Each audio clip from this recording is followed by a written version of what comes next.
Olá pessoal, no vídeo de hoje eu queria estar comentando sobre o assunto da semana passada, o assunto da última semana, que foi o lançamento da Nikon das suas câmeras mirrorless, as suas câmeras sem espelho. Mas eu não queria falar sobre essas câmeras propriamente porque primeiro que eu ainda não tive a oportunidade de ter uma em mãos, lógico, ao lançamento, e também não conheço essas câmeras em específico da Nikon. São muito novas, eu não consegui ler muito ainda sobre elas. O que eu quero comentar é a respeito desse conceito de câmeras mirrorless, câmeras sem espelho. Como é que isso funciona? Bem, primeiro eu tenho aqui um diagrama de como funcionam as câmeras reflex tradicionais. Tá na tela. A gente pode notar que nas câmeras reflex tradicionais nós temos um espelho que joga a imagem para cima.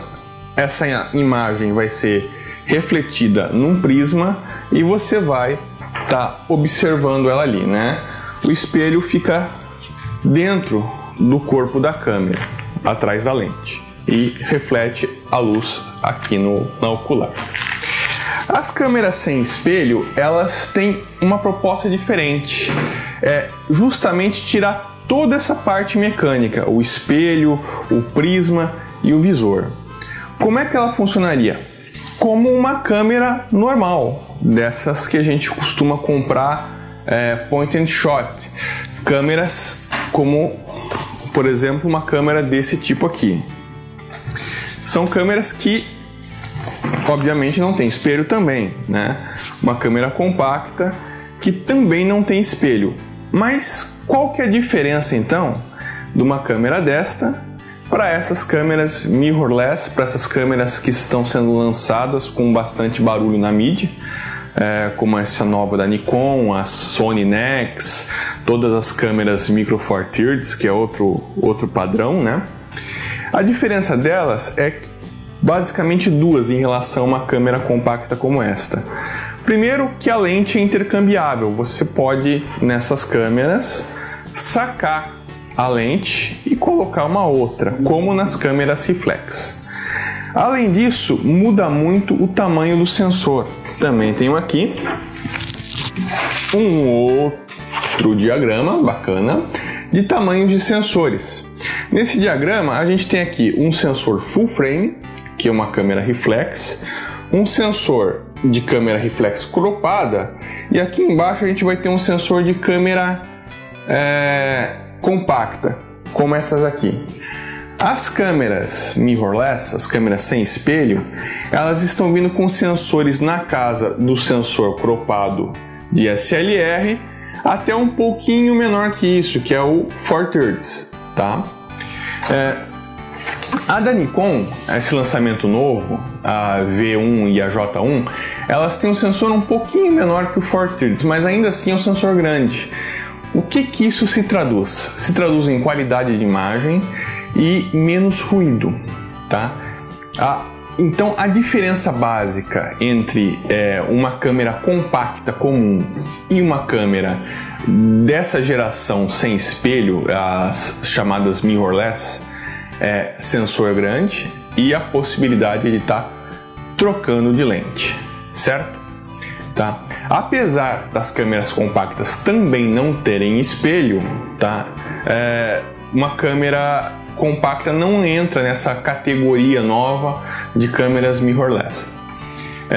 Qual que são as diferenças entre essas câmeras mirrorless, essas câmeras sem espelho, de uma câmera reflex tradicional com espelho? Bem, a primeira desvantagem é em relação a você não ter um visor óptico, tá? Então, quando você está olhando no visor de uma câmera mirrorless, se ela tiver um visor ocular, né, um visor onde você está colocando o teu olho, essa imagem não é a imagem que está sendo refletida através de um sistema mecânico na lente. Ela é uma imagem gerada a partir do sensor da câmera, projetado através de um pequeno LCD, de uma pequena telinha. Então você está observando através de uma ocular, que na verdade não é um jogo de lentes, e sim uma tela bem pequenininha que tem ali dentro, tá? A desvantagem disso é que essa tela tem algum atraso, né? Você, quando movimenta a câmera, essa imagem tem um certo atraso em relação ao que está acontecendo, né? É um pouquinho, mas já é o suficiente para deixar algumas pessoas desconfortáveis, tá? Tá ficando melhor isso, tá? As câmeras mais recentes estão diminuindo esse atraso, tá ficando melhor de usar. Até a última que eu tive a oportunidade de estar utilizando, eu achei meio esquisito, tá? Em compensação, isso é uma vantagem, porque você consegue projetar nessa imagem, como ela é eletrônica, ela não é uma imagem real, ela não é um jogo de lentes em si, uma imagem processada. Você consegue colocar informações como, por exemplo, o histograma, diversos tipos de grelha para composição, não só uma grelha fixa, como nos casos das câmeras reflex, você tem que trocar esse despolido quando você quer outro tipo de grelha para focalizar.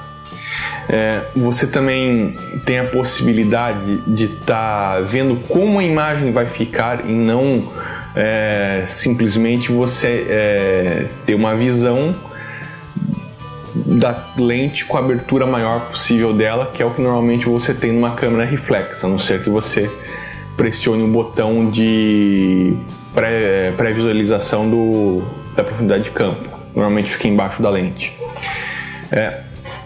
Outras vantagens é que tem algumas coisas que você pode adicionar também. Por exemplo, você pode colocar um nível virtual, enfim, qualquer informação útil você pode estar acoplando nesse visor eletrônico, tá? Uma outra questão em relação a essas câmeras, tá? Principalmente antes do lançamento da Nikon, tá?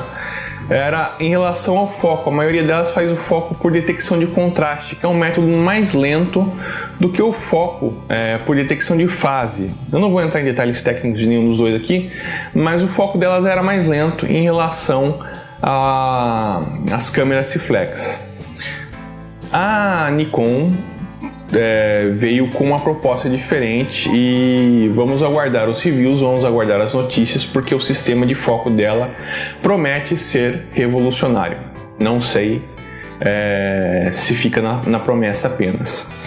A Sony, ela tem na linha de câmeras reflex, entre aspas, dela, porque é um reflex e não uma ideia de espelho fixo, né? É um espelho, só que ele é transparente. Qual que é a diferença disso aí? Esse espelho permite que seja usado um sistema de foco tradicional da reflex, porque ele vai refletir uma parte da luz pro sistema de foco. Mas tirando isso, ele funciona exatamente como uma câmera sem espelho, porque o espelho não se mexe, então ele não tem uma parte mecânica, e ele também tem um visor eletrônico, porque a luz que esse espelho reflete é muito pouca para acionar ou para fazer funcionar um sistema de prisma convencional, tá certo? Bem, era isso que eu queria comentar com vocês então, como é que funciona esse sistema de câmeras sem espelho, tá? E acabei ainda de quebra falando um pouquinho do sistema de espelho transparente que a Sony está usando, que também não é novidade, tá? A Canon já utilizou isso no passado com câmeras de filme, e esse sistema de câmera sem espelho também não é novidade, não é a Nikon que está inventando isso já tem alguns anos. O que aconteceu é que houve um certo burburinho por parte desse lançamento da Nikon. Foi uma das grandes a estarem aderindo a esse tipo de câmera, falta só a Nikon, a Sony já tinha aderido e a Olympus também, que já não é uma marca tão grande, mas as marcas menores já estavam produzindo câmeras nesse formato, e agora entrou a Nikon no páreo, falta a Canon. Vamos ver se nos próximos meses essa marca vai estar trazendo alguma coisa pra gente. E no post que acompanha esse vídeo tem mais informações a respeito desses tipos de câmera. Agradeço muito a audiência e até o próximo. Um abraço.